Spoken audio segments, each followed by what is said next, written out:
Estamos de volta! O Conexão Bernoulli traz informações que irão expandir a forma de pensar e de fazer a educação. De educador para educador, para um processo de conhecimento, inspiração e transformação. Um evento para refletir e se atualizar na jornada do aprender e ensinar, para conectar o presente e o futuro, compartilhando as tendências atuais. Venha se conectar com a gente, compartilhe também nas redes sociais e marque a gente no @Bernoulli Sistema de Ensino. O Conexão Bernoulli propõe, para além da formação continuada, uma aproximação aos contextos que permeiam a prática docente em sala de aula e tudo o que ela envolve. Reforçando, hoje é o primeiro dia do Conexão Bernoulli e sábado que vem, dia 19 de junho, temos mais aprendizado. Vamos ter a Lígia Pacheco, mestra em Filosofia da Educação, graduada em Pedagogia e em Educação Física, tudo pela USP, e ainda neuropsicóloga pela Unifesp, neurocientista pelo FPE e especialista em neuroaprendizagem e desenvolvimento humano. Batendo um papo com Heloísa Baldo, assessora de Relacionamento e Mercado do Bernoulli Sistema de Ensino, falando sobre contribuições da neurociência para docentes e discentes, e mais 3 workshops de formação com os temas, pensando em gamificação no cenário dos anos iniciais, voltado para educadores do ensino fundamental.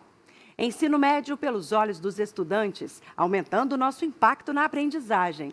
E não é só sobre tecnologias, os desafios da convergência digital na gestão escolar, voltado para gestores escolares. Você pode conferir a programação na página oficial do evento. Colocamos o link no chat para vocês. E não deixem de compartilhar nosso evento, hein? Manda o link pelo WhatsApp, pelas redes sociais, que o conteúdo está imperdível. E agora a gente vai falar sobre gestão e o tema já é uma pergunta para vocês. Vamos falar de futuros? Não há como ter certezas e nitidez sobre o que acontecerá após o início desta segunda década do século XXI. O mundo do trabalho desenha novas relações, pois ele vai mudar, ou melhor, já mudou, né? Nada será como antes de 2020, porém, nem tudo será novo, inédito. E quem vai conversar com a gente é a Renata Gazinelli. Oi, Renata! Bom dia, Letícia, tudo bem? Tudo ótimo. Olá, pessoal, bom dia. Que bom te receber. Prazer é meu também. Olha, a Renata, vocês sabem, é a gerente de Relacionamento e Mercado do Bernoulli Sistema de Ensino. Ela é MBA em Gestão de Instituições Educacionais e é especialista em Educação centrada em valores humanos. Pedagoga, pós-graduada em Educação Ambiental e Sustentabilidade e diretora de eventos do Cinep MG. Renata, eu deixo o palco para você agora, porque, olha, tenho certeza de que muita gente está lá na ansiedade, querendo saber sobre o futuro da gestão escolar. Tem muito para falar, não tem? Nossa, ainda mais com essa pergunta, né? Pois é. Futuros? Primeira coisa que as pessoas começam a pensar é por que futuros e não futuro? É isso. A gente vai falar um pouquinho disso. Perguntas, muitas perguntas para vocês. Até mais. Até mais. Olha, gente, a Letícia fez aí uma apresentação do meu currículo, mas desde abril de 2020, eu preciso falar de um outro currículo que eu possuo, que para mim hoje ele é tão importante quanto o meu currículo profissional. Eu sou avó de gêmeos. Ganhei essa maravilha aí em abril de 2020, no início da pandemia. Então, eu falo para vocês com muita propriedade, né? Eu me sinto na mesma angústia que vocês têm como educadores, pais, professores, gestores, todos vocês que estão aqui me assistindo neste momento. Então, a minha fala ela tem muito a ver com o que nós estamos fazendo aqui e o que nós faremos daqui a pouco, né? Quando a gente pensa em falar de futuros. Que futuros são esses? Por que eu coloquei o tema da minha fala hoje com vocês, representando o plural aí? Não é um futuro, são mais de um, são vários futuros. É um pouco disso que eu quero conversar com vocês neste momento, né? Então, vamos lá, né? Vamos começar as primeiras provocações aí do meu tema, né? Quando a gente pensa em falar de futuros, deixei aqui o meu e-mail, se depois alguém quiser interagir, trazer alguma reflexão, fazer alguma colocação, fiquem muito à vontade, estou aqui todo ouvidos para vocês. Bom, então, quando a gente vai falar de futuros, eu começo, né, primeiramente, trazendo 2 perguntas. E vocês que estão aí me assistindo, pensem um pouquinho sobre elas. O futuro estacionou em 2020? Será, gente, que o futuro de fato parou no ano passado? Ou não? Ou o futuro começou em 2020? Então, essas duas palavrinhas, elas são fundamentais para nós entendermos, né? O futuro começou ou estacionou? O que vocês aí que estão me assistindo agora pensam a esse respeito? É importante nós trazermos para dentro de nós essa reflexão, porque ela pode nos trazer uma série de provocações futuras e também de respostas a todos os questionamentos que nós temos no dia a dia. Então, pensando um pouco nisso, vamos falar um pouquinho, e eu trouxe aqui, para referendar a minha fala, alguém que eu considero muito importante nos dias de hoje, uma futurista. Vejam bem, não é futuróloga, é uma futurista. Hoje, o futurismo ele já tem se destinado, tem se posicionado, né, dentro de uma cadeia acadêmica da ciência. E a Jaqueline Weigel, CEO da W Futurismo, ela nos traz algumas explicações, né, algumas inserções importantes para entendermos esse futuro que nos aguarda ou que chegou para nós. E aí eu vou pedir licença a vocês para fazer uma leitura do que a Jaqueline Weigel traz aqui neste momento. Olha só, gente, ela diz assim: fomos incompetentes nas decisões das últimas décadas. Meu Deus, aqui a gente já começa a ficar preocupado. Fomos incompetentes nas decisões das últimas décadas. Nosso presente seria muito diferente do que ele é hoje, se não adiássemos decisões, se não adiássemos o futuro todos os dias, se não adiássemos tudo aquilo que nós precisávamos fazer lá atrás, talvez na década anterior a essa, e não fizemos. E aí, quando a gente fala nós, é claro, nós estamos falando de humanidade, de pessoas, de talentos humanos, e especialmente vocês que estão me assistindo, de lideranças, vocês que estão nesse papel, né, de provocar as pessoas, de levantar as pessoas, de empurrar, né, de dar o pontapé inicial para tudo que acontece no dia a dia. Muito importante entender esse contexto da Jaqueline Weigel. E aí ela termina: o futuro não é previsível, e não é mesmo. Não existe como a gente determinar o que vai acontecer. Em 2019, nós não determinávamos o que aconteceria a partir de 2020. Então, o futuro não é previsível. Porém, e aí tem um dado muito importante que nós não podemos desconsiderar: o futuro emite sinais antes de se manifestar. Sinais são manifestados o tempo todo. Sinais eles aparecem, eles se apresentam, eles se mostram muito evidentes. Qual é o problema maior? É porque nós fomos muito incompetentes em lidar, em entender, em aceitar, né, em trazer para perto de nós esses sinais que os futuros estavam sendo dados, e talvez aí na última ou nas últimas décadas, né, que nós estamos vivendo aí, entrando no século XXI, as duas últimas décadas. Então, pensando muito, né, na Jaqueline Weigel, vamos pensar em algumas premissas que podem nos trazer mais explicações, que podem nos trazer mais alento em entender o que estamos vivendo e nos posicionar diferentemente do que ela diz ali, não é, que nós não tivemos competência suficiente para lidar com esses sinais que estavam se manifestando, mas como é que a gente pode melhorar a nossa performance diante disso? Primeiro, nós temos uma sensação, né, a população, de que estamos em transe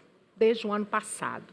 Estamos vivendo em um transe que nós ainda não sabemos como sair dele, ou se sairemos desse transe. Estamos gastando energias sagradas para regar a ignorância. Gente, isso é muito forte. Estamos gastando energias sagradas para regar a ignorância. Líderes, vocês que estão aí me ouvindo, será que eu, Renata, estou também, né? Quando eu falo para vocês, eu trago para mim a pergunta, trago para mim a reflexão. Será que eu estou gastando energia desnecessária para regar uma ignorância? Para regar algo que eu poderia ser muito melhor, que eu poderia me dar muito mais e não estou conseguindo? Então, essa é uma primeira premissa, não é, de que nós deixamos de dar atenção aos sinais que estavam acontecendo. Segundo, nós precisamos cuidar mais das pessoas que viciam o olhar na reclamação, no negativo. Como tem pessoas assim? Eu tenho certeza que vocês, nas escolas de vocês, nos ambientes onde vocês frequentam, nos ambientes sociais, profissionais, nos ambientes religiosos, não importa onde vocês estejam, mas sempre encontrarão, sempre nós encontraremos pessoas viciadas na reclamação.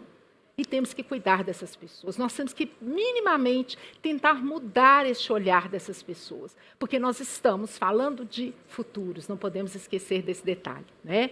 Vamos pensar mais um pouco. Sabemos também que a cultura devora a estratégia. Isso também é algo muito importante para a gente entender o que está acontecendo e o que virá acontecer daqui para frente.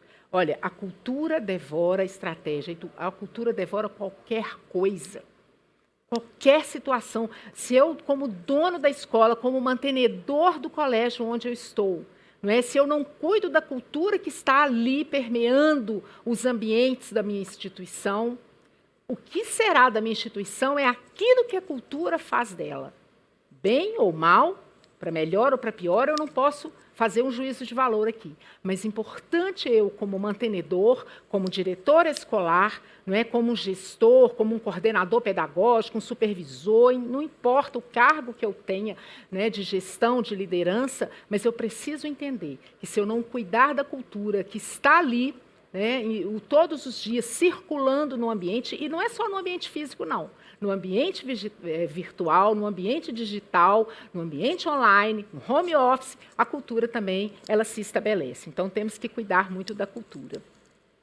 Desenvolver nas pessoas uma outra cultura, né, um outro modelo de deixar o ego no lugar certo. Como é isso, gente? Deixar o ego no lugar certo. Que lugar é este que o ego deve ocupar?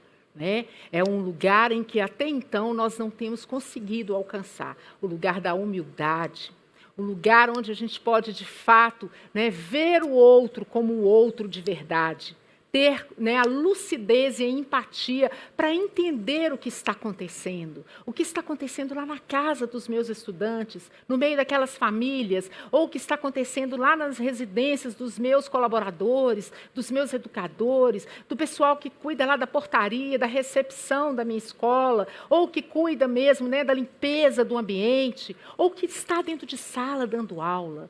Então, é desenvolver a cultura de deixar o ego no lugar certo, é diminuir um pouco a prepotência, a arrogância, né, que nós humanos ainda conservamos, a ganância, né, o orgulho, a vaidade, o egocentrismo, que é típico lá da fase das crianças. Daqui a pouco, como eu disse a vocês, que eu sou avó, daqui a pouco eu verei o egocentrismo aparecer nos meus netos, que acabaram de fazer 1 ano. Mas é lá, ele tem que ficar ali, não é aqui, comigo enquanto adulto. Este é um ponto importantíssimo para nós líderes, né, tratarmos, conduzirmos, curarmos, deixar o ego no lugar certo, porque senão nós não conseguiríamos entrar, entender, consumir e principalmente viver esses futuros que nós estamos aqui, né, dialogando sobre eles. Principalmente também essa última premissa aqui que eu considero muito importante. Aprendizado contínuo e de muita excelência para quem quer ser relevante. Olha, eu risquei ali, né, grifei, desculpe, essa palavra, porque eu vou falar dela logo no final. Guardem bem, relevante. O que quer dizer isso? Qual é a importância que tem a relevância na vida de um gestor escolar, de um líder de educação? Então, é aprender continuamente, né, e manter a excelência em tudo que fazemos, se queremos ser relevantes. Se a gente não quer ser relevante, faça de qualquer jeito. Mas se queremos ser relevante, nós precisamos cuidar um pouco de todas essas premissas que eu coloquei aqui, né? Pensando muito aí no tema que eu trouxe. Eu busquei novamente a Jaqueline Weigel, porque eu, de fato, tenho estudado muito, né, sobre o que ela traz, sobre as premissas que ela sustenta a fala dela, e principalmente sobre as reflexões que não só ela, mas futuristas como ela, né, tem nos trazido. E aí a Jaqueline Weigel, ela torna a chamar a nossa atenção, né, com relação à previsibilidade. Nós precisamos abandonar coisas, né, abandonar palavras, abandonar contextos, né, abandonar ideias, como, por exemplo, que o mundo é controlável. Gente, o mundo não é controlável. Se a gente tinha dúvida disso, não temos mais desde 2020. Então, nós temos que abandonar essa ideia. O mundo não é controlável. Não temos que tirar isso da nossa cabeça, né? Abandonar a ideia também de que o amanhã é previsível. Não há previsibilidade para o dia de amanhã. E olha, o amanhã pode ser daqui a pouco. ao terminar aqui neste sábado, esta fala que eu tenho aqui com vocês, ao terminarmos esse evento nesse dia de hoje, não é? Eu posso viver um amanhã imprevisível, que eu não esperava, que eu não contava com ele. Então, o amanhã é previsível. Vamos tirar essa ideia das nossas mentes. E que o que eu fiz uma vez vai dar certo sempre. Nem sempre o que eu fiz uma vez e deu certo, dará de novo. E na escola, gente, é isso que acontece. Não é? Vocês, gestores escolares, sabem muito bem disso. Atendemos uma família de um jeito, na outra semana, no outro mês, aquela família volta com outro problema. Pode ser que a abordagem tem que ser diferente. Ou com um estudante, ou com uma criança lá da educação infantil, ou com uma mãe que acabou de receber uma mudança muito grande na sua vida, enfim. Não dá para a gente pensar que o que eu fiz uma vez vai dar certo sempre. E aí eu gosto muito dessa imagem, dessa charge, que muitas vezes o que acontece conosco, o que acontece com cada um de nós, educadores e líderes escolares, é um pouco daquela imagem ali. Nós estamos regando a planta que está pegando fogo lá em cima. A gente está colocando pouca chama ali, pouca oportunidade de acabar com aquele fogo. A gente está pegando em pontos que não são tão necessários, que não são tão importantes e que são eles que vão fazer qualquer mudança, não são eles que vão provocar, de fato, encontrarmos novas saídas para os problemas que a gente tem. Às vezes o problema é até semelhante ao que eu vivi ontem, mas eu preciso buscar novas saídas, novas estratégias para lidar com este problema. Então, cuidado. Muitas vezes a gente está molhando a plantinha lá embaixo e lá em cima tem um fogaréu muito grande e eu não estou percebendo. Eu tenho que ficar muito atento a estes sinais, como a gente lembra lá atrás, né, num dos primeiros slides em que eu disse, referendando a Jaqueline Weigel, né, o mundo dá sinais e nós não estamos percebendo. A minha escola dá sinais. Eu estava conversando há pouco tempo com uma diretora de escola e ela me trazendo, né, esse cenário, Renata, eu não sei se eu vou conseguir sustentar a minha escola. A pandemia acabou com a minha escola. E aí eu fiz algumas perguntas para ela. E uma dessas perguntas eu disse, foi a pandemia, como você estava antes da pandemia? E houve um silêncio profundo, de segundos. Mas naquele momento ela conseguiu entender, ela conseguiu refletir e pensar, que o fogo já estava alto antes da pandemia e ela não percebia.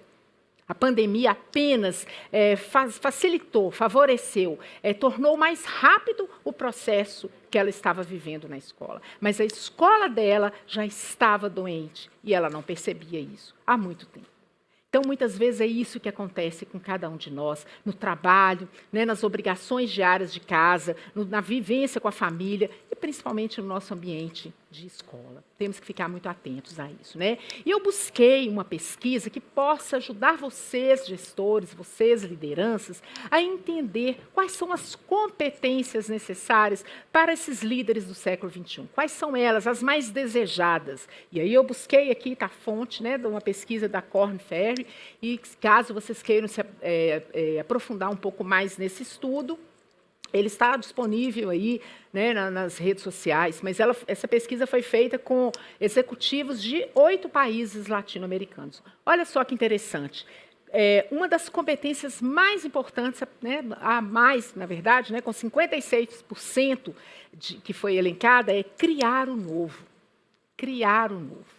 Depois, comunicar-se efetivamente, vem com 54% de desejo, de importância para os líderes do século XXI.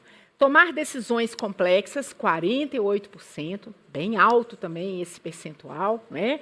Inspirar os demais, olha, quase junto aí com tomar decisões complexas, 47%. Realizar tarefas por meio de terceiros, envolve 45%. Aqui é delegar.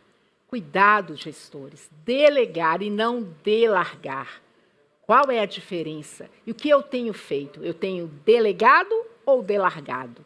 45% realizar tarefas por meio de terceiros. E, por fim, tomar decisões difíceis sobre pessoas. Também é uma competência necessária, uma competência importante para os líderes do século XXI, com 44%. Bom, e aí eu entendi, né, que eu deveria, e aí foi uma opção, né, pensando muito no comportamento desse líder, pensando muito, né, nos futuros que nós devemos nos preparar para eles, eu peguei as duas primeiras competências e tentei trabalhar um pouquinho com elas, criar o novo, já que foi 56% de desejo aí dos líderes, né, como competências desenvolvidas, e comunicar-se efetivamente com 54%. Então, vamos falar um pouquinho sobre essas duas, né? Criar o novo. Aí eu trouxe um conceito aqui do que é inovar. Conceito simples, não peguei nada sofisticado, até porque eu não tenho competência para buscar conceitos sofisticados para este tema, que não é da minha área, não é da nossa área de educação, mas nós devemos nos apropriar dela. O que é inovação para nós? Vamos entender o mercado, vamos buscar com grandes executivos aí do mercado, eles têm dado sinais importantes, eles têm nos mostrado muita coisa importante. Inovar é questionar o que já existe. Somente questionar, não. E que esse questionamento possa gerar valor. E aí eu trago essa imagem, às vezes a gente está ali sofrendo, né, vivendo uma experiência amarga por anos a fio, pesada, complexa, de difícil solução, e a gente não percebe. Então, que eu possa mesmo questionar isso. Será que isso tem valor? Será que isso é fundamental? Será que eu preciso disso? Então, quando a gente pensa, né, o que a pesquisa nos traz lá, ó, criar o novo como uma competência desejada para os gestores do século XXI, com 56% de aceite, eu tenho que trazer isso para dentro de mim, trazer isso para dentro da minha instituição escolar, fazer uma reunião com os meus maiores líderes, as cabeças pensantes da minha escola, e a gente tem que começar a questionar o que já existe e gerar valor em cima disso daí, né? Que ele possa, de fato, trazer um novo modelo, uma nova oportunidade para nós. Bom, e aí a gente falou também, né, da segunda competência, que é a comunicação. Eu trouxe essa pesquisa, eu acho que todos vocês a conhecem. Essa pesquisa ela foi conduzida pelo psicólogo Albert Marabian, no fim dos anos 60. É uma pesquisa que todo mundo usa muito, né? O percentual de comunicação que a gente trava aí quando estamos em diálogo com alguém, linguagem corporal, talvez é um dos maiores elementos aí para uma comunicação eficaz. As palavras nem tanto, né, mas o tom de voz também. E aí a gente encontra também em muitas pesquisas questionamentos sobre essa pesquisa do Merabian, né? Então, se vocês tiverem interesse em entender um pouco mais quais são esses questionamentos, afinal de contas, ela foi feita no fim dos anos 60. Importante a gente entender, de lá para cá, o que mudou? Será que os percentuais são esses mesmos? Mas eu trouxe só como ilustração, porque, na verdade, o que eu quero falar aqui é sobre a comunicação. E eu busquei lá, na etimologia da palavra comunicar, vem do latim, que quer dizer o quê? Tornar comum. Tornar comum. A minha comunicação, ela precisa ser fluida, ela precisa ser partilhada, ela precisa tornar-se comum para as pessoas que convivem comigo, para as pessoas que estão sob a minha gestão. Como é que a gente faz isso? Como é que a gente torna comum, né? Como é que a gente, de fato, produz uma comunicação eficaz? E o maior problema aqui, olha, da comunicação tem a ver até com questões ligadas ao fisiológico e ao cognitivo, né? A comunicação, nós não escutamos para compreender. Esse talvez é um dos maiores problemas. A gente ouve para responder, ouvimos para responder. Ouvir para responder tem a ver com o fisiológico, né? Com o nosso sentido da audição. Agora, o escutar para compreender, ele tem a ver com o cognitivo. Ele tem que passar por outro processo muito mais complexo. E muitas vezes a gente não escuta para compreender, mas a gente ouve para responder o outro. E aí, com certeza, a nossa comunicação ela ficará truncada. Então, voltando, né, à ideia lá, comunicar-se efetivamente. Recebeu 54% de competências mais desejadas para os líderes do século XXI. Como tem sido, gestora escolar, a sua comunicação com os pares, a sua comunicação com os seus liderados, com as famílias, com os seus estudantes, Como tem sido este trabalho na sua escola?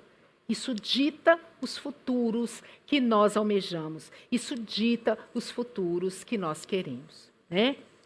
Vamos em frente, né? Mais importante pensar nessas competências que nós queremos para o século XXI é pensar que nós precisamos de competências certas para tempos incertos.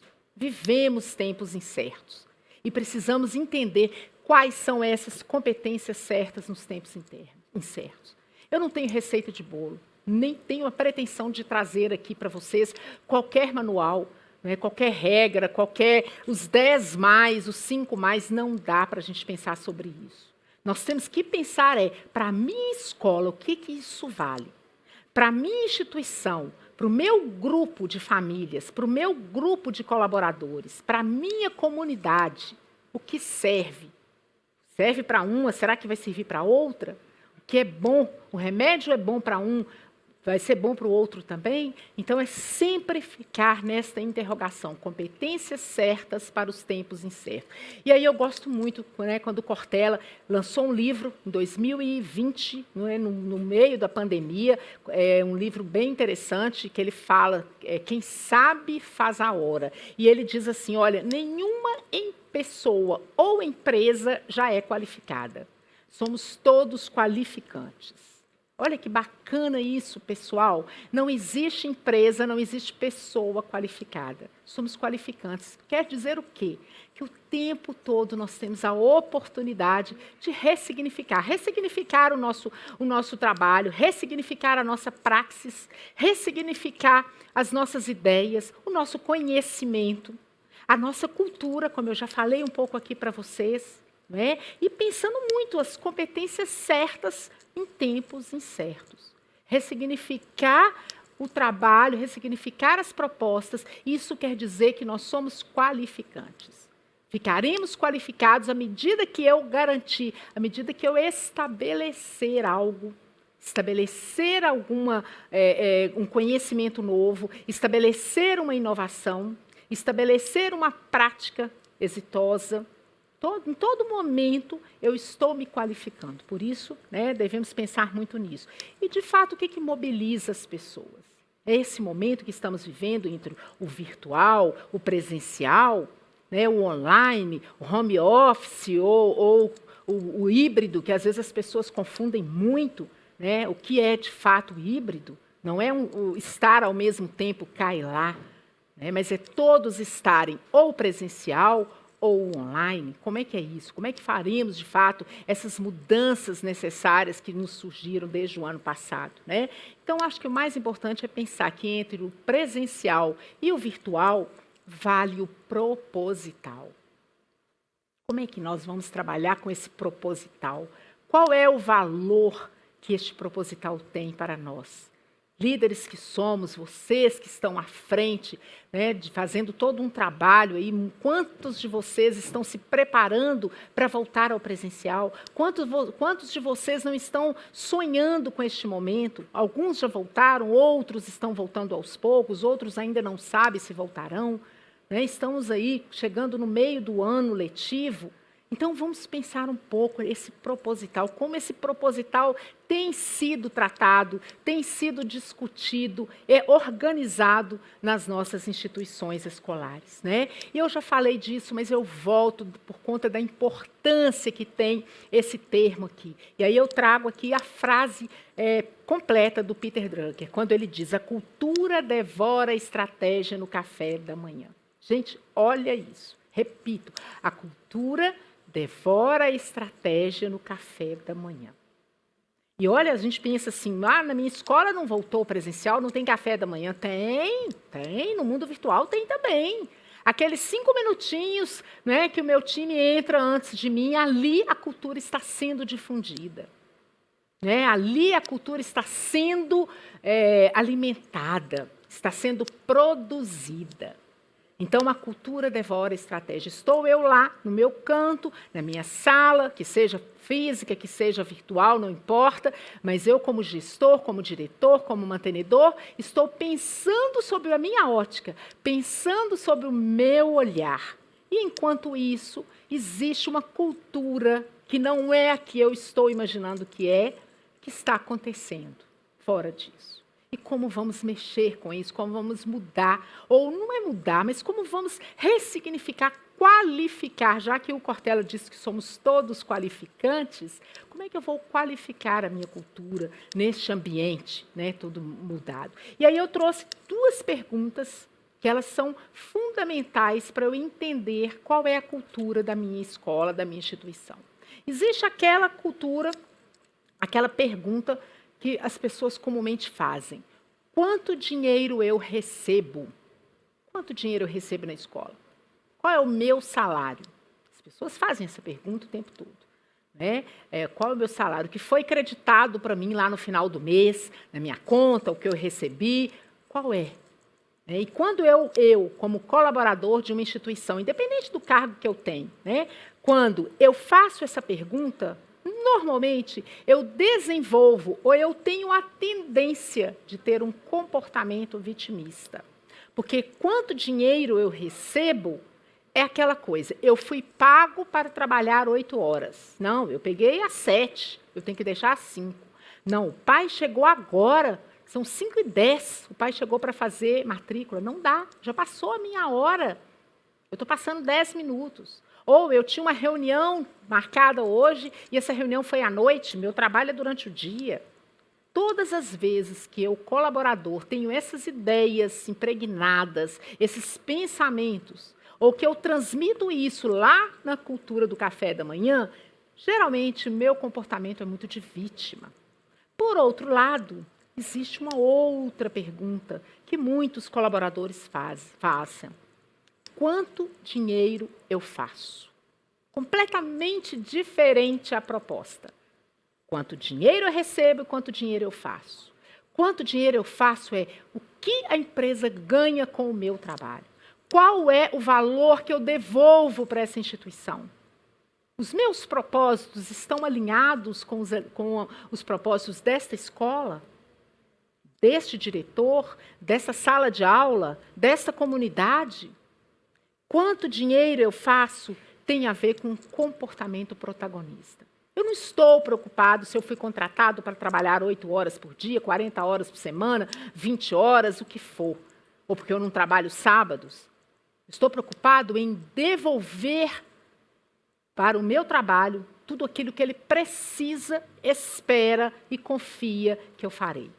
Então, um comportamento protagonista sempre trabalha em cima desta pergunta: quanto dinheiro eu faço? E à medida que eu começo a desenvolver essa reflexão junto ao meu time de colaboradores, de educadores e profissionais que estão ali comigo no dia a dia, na minha escola, eu começo a mudar um pouco a cultura. Eu começo a tirar das pessoas o comportamento vitimista e começo a transformar para comportamento protagonista.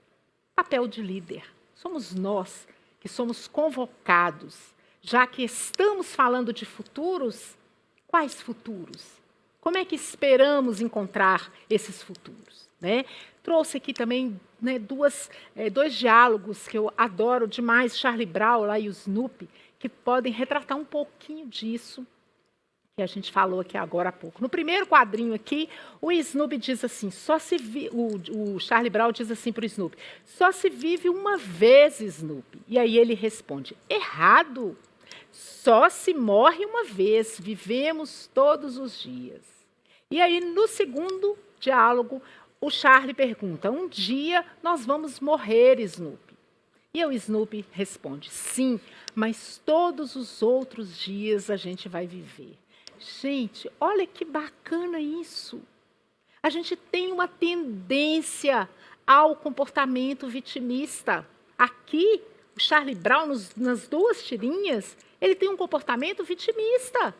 E a gente não para pensar sobre isso. E aí o Snoopy traz um comportamento protagonista. Puxa vida, um dia nós vamos morrer, mas ele fala, vamos, mas todos os outros dias a gente vive.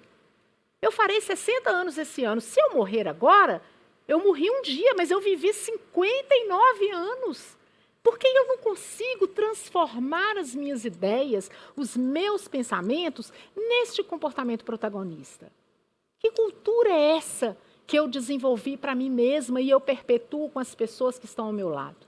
Esta é uma pergunta que tem que ter resposta por nós mesmos. Não dá para perguntar e o outro responder por nós. A resposta tem que estar conosco, porque nós estamos falando de futuros, né?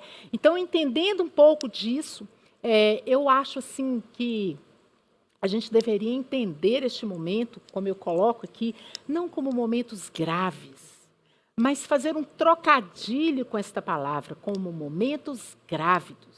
O que é a gravidez, gente? Não é a concepção, não é o nascer de novo, não é uma oportunidade de começar tudo de novo, de um novo ciclo se iniciando na vida de alguém, no momento de alguém.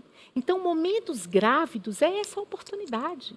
Oportunidade de vir uma nova ideia, uma nova onda, uma nova estratégia, um novo chegando dentro de nós, né? Uma inovação, uma força, uma energia, uma sinergia que de fato possa nos fazer alçar novos voos. E pensar em futuros, temos que colocar junto com ele, na bagagem, na mala dos futuros, tudo isso aqui. Momentos grávidos e não momentos graves. Se não colocarmos na mala do futuro tudo isso que está aqui neste slide, nós não conseguiremos, de fato, né, encontrar esse futuro. Nós buscaremos em vão, com muita frustração, com muita melancolia, com muita tristeza, porque ele não chegará para nós da forma como a gente imagina que ele deveria chegar, né? E aí eu trago também para nos ajudar a pensar um pouco mais como vamos mudar essa cultura, né? Como vamos sair da vítima para o protagonista. Gosto muito de falar um pouco, e eu sou muito estudiosa do comportamento humano, existem vários estudiosos importantes, famosos, consagrados, referendados aí, né, que falam muito sobre esses dois modelos aí, os mindset de crescimento e mindset fixo.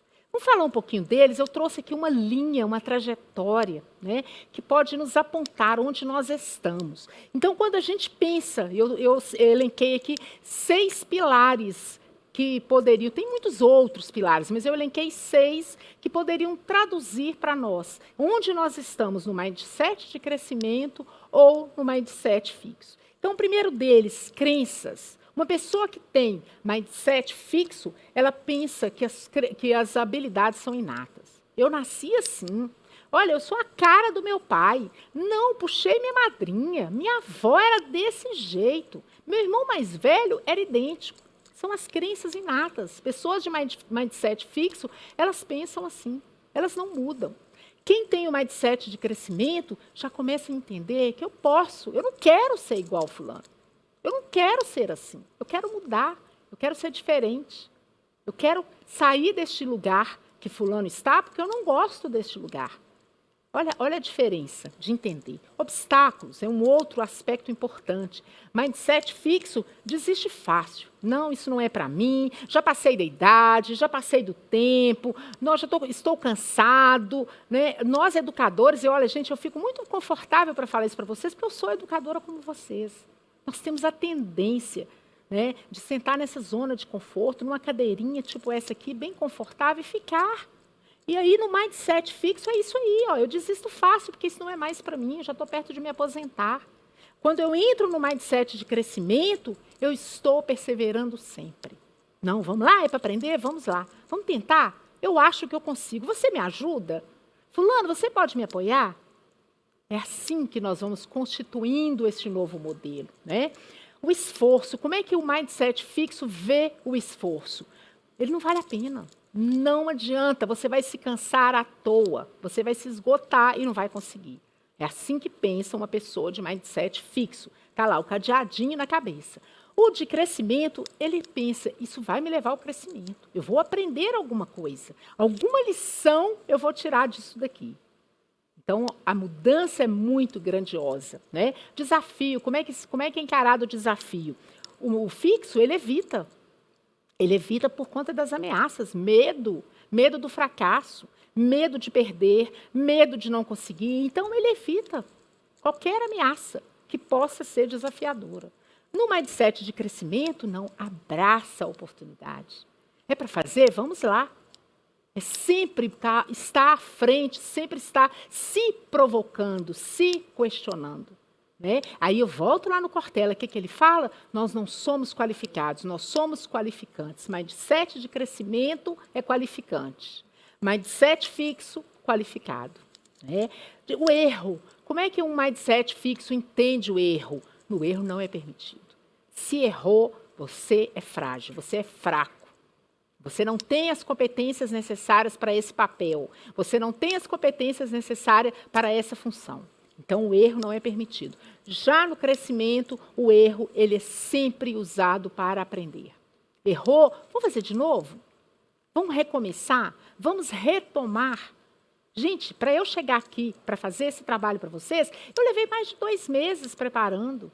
E ainda assim, né, poucas horas antes de estar aqui nesse estúdio fazendo essa palestra, eu ainda ressignifiquei alguns slides. Eu falei, opa, peraí, lembrei, eu preciso colocar mais um dado. Eu preciso corrigir essa palavra. Eu preciso acrescentar aquela outra. É isso que faz com que a gente esteja sempre, né, nessa linha de cima e não na linha de baixo. E, por fim, como é que nós encaramos o sucesso alheio? Quem tem mindset fixo, ele vê o sucesso alheio como uma fonte de inveja. Não faz nada para merecer, mas ele inveja o que o outro tem, o que o outro conquistou, aonde o outro chegou e por que chegou lá. Pergunte vocês a qualquer grande estrategista, qualquer pessoa que ganhou sucesso, qualquer pessoa que recebeu aí, né, honras por ter feito um excelente trabalho. Pergunte a ela quantas horas, quanto tempo de esforço, de erro, de desafio, de obstáculo e de crenças essa pessoa viveu. Então, o sucesso alheio para o derrotado, para o vitimista, é sempre fonte de inveja. Para o positivo, né, para aquela pessoa otimista, para o protagonista, é sempre fonte de inspiração. Eu quero me inspirar. Eu adoro ouvir fulano. Nossa, eu gosto demais quando o ciclano traz uma palavra. Eu sempre aprendo. A gente sempre aprende com as pessoas. Alguma coisa a gente sempre tira de proveito. Então, usa sempre o sucesso alheio como fonte de inspiração.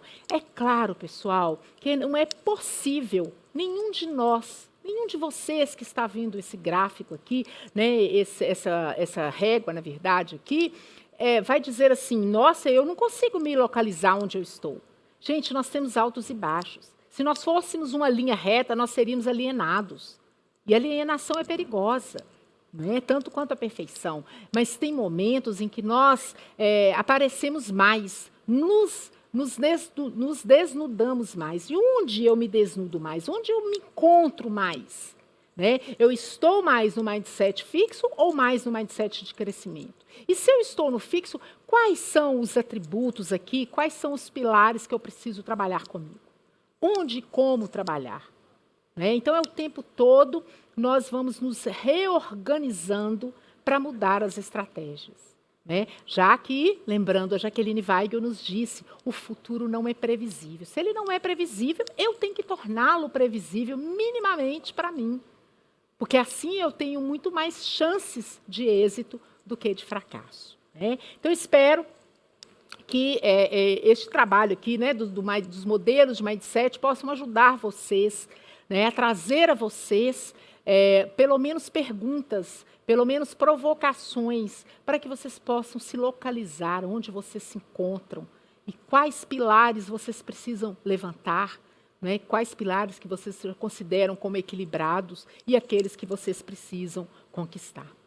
E aí, quando a gente pensa nessa palavra sucesso, a gente fala muito sucesso, fulano é bem-sucedido, fulano é uma pessoa de sucesso, fulano está sempre aí em voga, está sempre nos congressos, nos eventos, está sempre na mídia, dando entrevista, participando de eventos, enfim. O que é sucesso? E aí a gente começa a entender que o sucesso ele pode ser um aprendizado, ele pode ter tudo a ver com um aprendizado, mas ele também pode servir para provar que a gente é inteligente. Qual desses dois contextos eu entendo sucesso? Ele tem a ver com o aprendizado ou ele serve para provar que eu sou inteligente? E você? Como você olha para o sucesso, como você define para você o sucesso. Eu acho que se a gente começa a trazer essas perguntas e faz para nós, e traz de dentro de nós respostas, a gente consegue entender um pouquinho mais, não só a nós mesmos, mas onde nós estamos, em que contexto nós podemos pisar, nós podemos, caminhar, pensando nos futuros que chegarão para nós, porque não é só um, são vários. São várias oportunidades, são várias janelas que cruzarão o nosso caminho. Né? Então, entendendo muito isso. E olha, gente, eu fiquei pensando muito como abordar isso para vocês de uma forma bem prática, de uma forma bem consistente. E aí, é claro, como avó que eu me tornei desde o ano passado, eu pensei muito nas crianças. Porque as crianças, elas nascem com um ímpeto de aprender. Muito, muito. Desde quando nascem, tudo que elas fazem é para o aprendizado. Elas precisam aprender a buscar o alimento. Como é que elas fazem isso, já que elas não se comunicam, elas não falam? Elas precisam chorar, elas precisam demonstrar isso para a mãe. E em outros momentos, à medida que a criança vai crescendo, ela vai precisando cada vez mais desenvolver essa capacidade, esse ímpeto. Então, todos nós nascemos com esse ímpeto. E os bebês, gente, eles conquistam diariamente novas aptidões. Diariamente. Quando eu olhava lá com Malu e Luca, meus netos pequenininhos, olhando para as mãozinhas com 4 meses, eles não sabiam o que era aquilo. Eles não tinham noção. O que é isso que aparece para mim? E aí eles começam a fazer o quê? Ensaio e erro o tempo todo. Eles brincam, eles põem, e a gente, adulto, vai ali batendo palminha, e uma hora, um dia, eles descobrem que se unir uma mãozinha com a outra, bate palma e faz um som. É isso, gente, que são as novas aptidões. E olha, gente, não é uma habilidade simples. Não é. É extremamente complexo, como para muitos de nós, algumas habilidades que hoje nós temos que treinar, desenvolver, são muito complexas. Para nós, educadores, vamos pegar aí dos últimos 20 anos para cá, em que nós começamos a entender o mercado, a entender executivos, a entender como é que as empresas pensam, agem e fazem, isso foi uma barreira muito grande. Eu, como pedagoga, 25 anos atrás, era algo assim muito difícil na minha cabeça. Espera aí, a minha escola é uma empresa? A gente tinha dificuldade de falar disso, você sabe muito bem. Nós não falávamos, escola não era empresa. Escola é escola, empresa é empresa. Então, para nós, naquela época, naquele contexto, naquele momento, era uma aptidão dificílima de ser apreendida por nós, de ser experimentada por nós. Assim como essas habilidades. Não são tarefas fáceis para essas crianças, para os bebês. Aprender a andar, a falar, é uma tarefa dificílima para uma criança pequena, Mas olha que bacana, as crianças não desistem. Os bebês não desistem, a criança não desiste. A criança que vai para a escola de educação infantil, ela não desiste.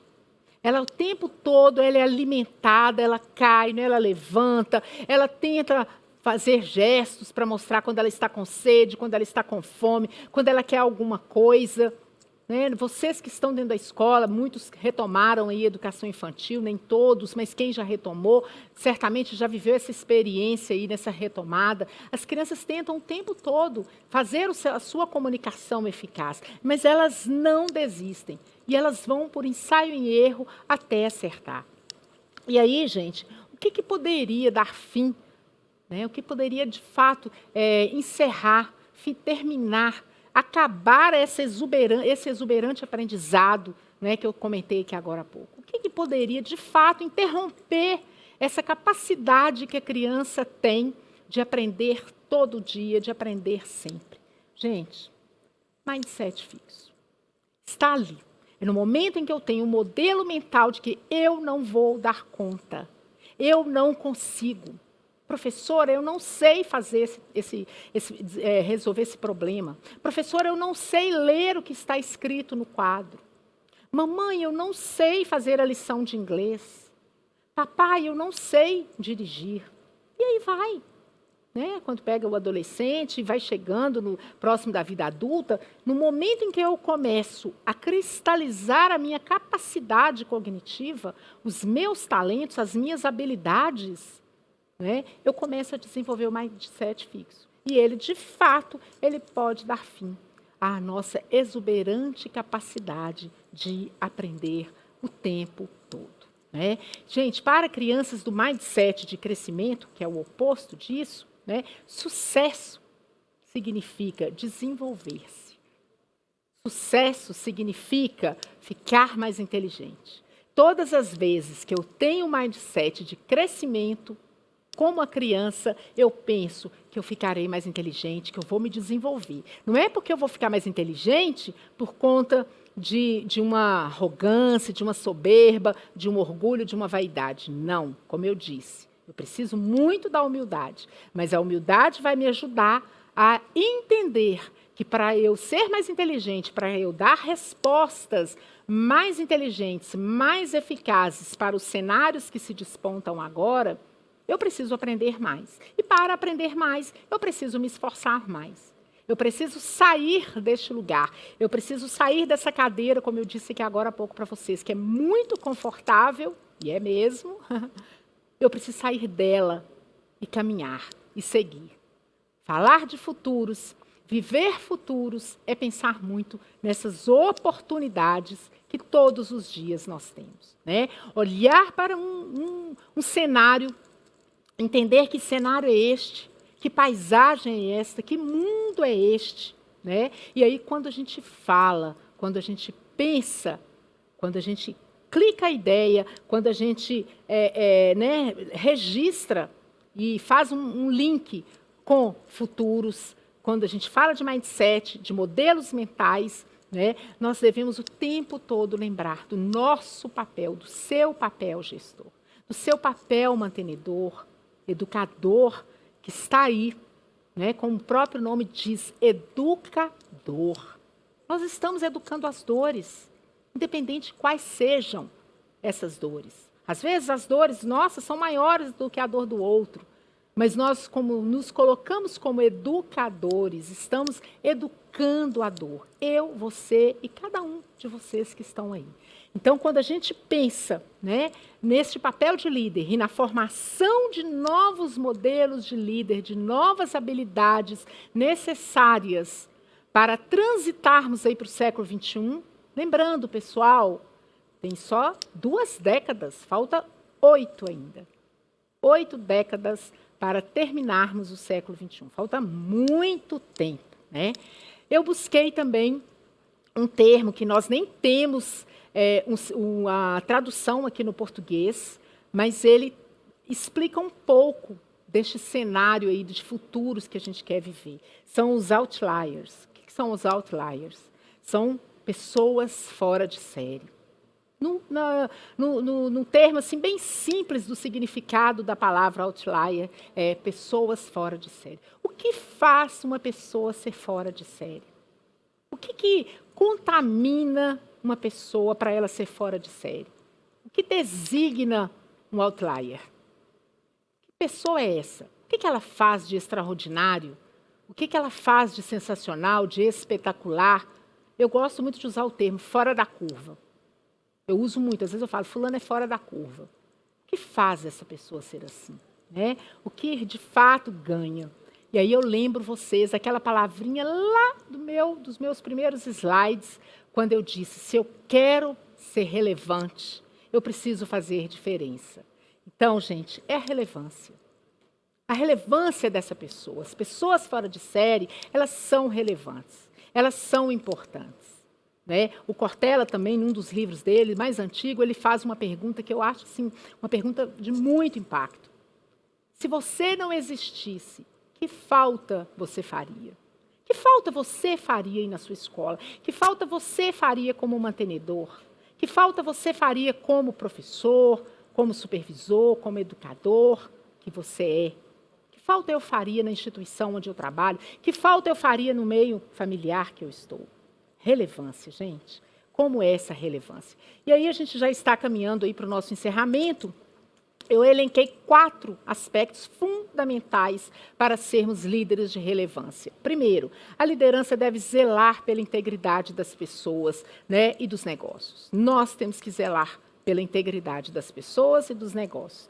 Não existe mais cliente fidelizado. Puxa, se não existe cliente fidelizado, o que fazer? Mude as estratégias com o seu cliente.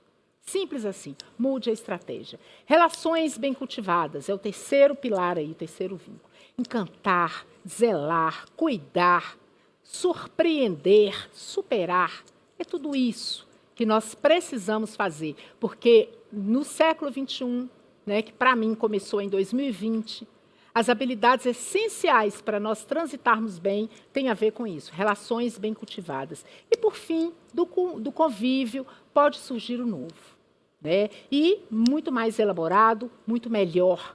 Não quer dizer que tudo será inédito. Vai ter muita coisa que vai permanecer e tem que permanecer. É a ordem das coisas. Nem tudo será inédito. Mas o que será inédito será melhor. O que será inédito será mais elaborado. Olha que bacana isso, né? E aí a gente entende que os clientes, os pais dos nossos alunos, os nossos alunos, a comunidade no qual nós estamos inseridos, eles são muito tolerantes com as dificuldades que a gente tem. Eles conseguem perceber quando nós somos verdadeiros, quando nós erramos, né? E principalmente no que dizemos e no que fazemos. Eles são muito tolerantes com isso, né? Admitir os erros diz muito. Muito, gente. Quando eu admito que eu errei, que eu não acertei, que eu não consegui, que não foi fácil, que eu não dei conta, quando eu admito isso, eu estou dizendo muito sobre a integridade da minha pessoa e também da minha escola, da minha instituição, da instituição do qual eu trabalho. Entender isso faz com que a gente comece a pensar, puxa vida, dá para mudar? Dá para sair dessa caixa? Dá para fazer diferença? Porque o melhor de nós é quando a gente contraria o destino. Porque eu disse, vamos falar de futuros. Não existe um. Não existe um destino pré-determinado. Eu quero contrariar o destino. Eu quero ser melhor. Eu posso amanhã ser melhor do que eu sou hoje. Eu consigo, eu posso ser diferente do que eu fui. Eu dou conta de sair dessa caixa, porque tem muita luz lá dentro. E nem eu, às vezes, sabia. E aí, fecho, né, trazendo mais uma citação da Jaqueline Weigel, que para mim representa muito do que estamos vivendo hoje. Consciência é a grande vacina. Talvez a maior, a melhor, a mais completa vacina que a gente pode ter. Consciência. Falar de futuros é falar disso. É falar de consciência, é falar de novos líderes, é falar de protagonistas, é falar de mindset de crescimento, é falar de outliers, de pessoas fora de série, falar de relevância. E aí, quero deixar algumas sugestões de leitura para vocês, né? Em um momento oportuno, a gente pode mandar para as escolas essas sugestões que eu deixo aqui. Mindset, está aqui o livro, né, da Malcolm, que fala um pouquinho dos outliers. Quem mexeu no meu queijo, um livro antigo, mas eu acho que ele tem fundamento muito para o que estamos vivendo hoje. Antifrágil, né, que vai para além do resiliente, né? Muito além da hierarquia, Pedro Mandelli, da Fundação Dom Cabral, Pedro Borges, porque algumas escolas são melhores, Gestão por Competências, A Estratégia do Oceano Azul, são livros já, né, corriqueiros aí de gestão. A Educação do Futuro, o Futuro da Educação, Pedro Demo, esse livro é antigo, mas ele trata de um retrato muito atual. Né, o Harari, falando aí das 21 lições para o século XXI. Falei um pouquinho desse livro, né, do Mário Sérgio Cortella, quem sabe faz a hora, ele lançou esse livro no ano passado, e Pipeline, da liderança do Charan. Então, essas são as minhas sugestões de leitura e encerro deixando para vocês. Olha, gente, tudo isso só é possível, só podemos falar de futuros se a gente tiver, de fato, em equipe. Porque o talento vence jogos.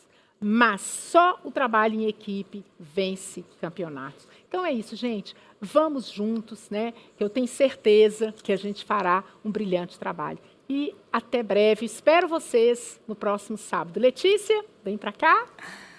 Renata, olha, tenho certeza que vocês já fazem um belíssimo trabalho, porque a equipe está sempre tão junta, né? A gente tá diz, né, Letícia, quando o olho brilha, muda tudo. Muda tudo, é verdade. E aqui tem olho que brilha, viu, gente? Acho que os gestores e educadores estão todos agora refletindo sobre esse estar acessível, estar disponível, sempre com muito trabalho pela frente, mas assim que é bom, né? Sim, muito trabalho, muito desafio, Letícia. E encarar esses desafios e ir é que faz a diferença, faz né? diferença, isso mesmo. Bom, pessoal, hoje foi o primeiro dia do nosso evento, mas a gente tem programação para o dia 19 de junho. Relembre no nosso site, não dá para perder. Tá incrível, não tá? Essa programação imperdível? Puxa, imperdível. Sábado que vem, nossa, a Lígia vai trazer reflexões muito apropriadas. Hoje a gente teve aí o Mozart no primeiro momento, né, que falou muito bem também, um querido nosso. Tenho certeza que vocês vão...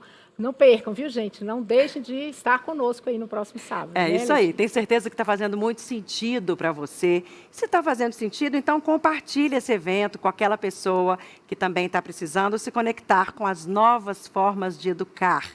Ah, e não se esqueça, hein? Acabamos de enviar no seu e-mail uma pequena pesquisa, porque é muito importante para o Bernoulli saber o que você achou do primeiro dia do nosso Conexão. A participação, a opinião é sempre Fundamental. É sempre pra muito gente importante. melhorar no próximo. Exatamente, porque é sempre para você que esse evento é feito. O seu certificado de participação já está disponível para download, basta acessar a área do inscrito e acessar na barra superior o botão certificado. Se você ainda não é parceiro Bernoulli e quer conversar, entender mais as nossas soluções, falar com um dos nossos consultores em educação, é muito simples, acesse o nosso site bernoulli.com.br/sistema ou envie um e-mail para comercial.sistema@bernoulli.com.br. Muito obrigada a todo mundo que esteve com a gente hoje. Nós nos vemos, sábado que vem, tá marcado. Uma boa tarde para vocês.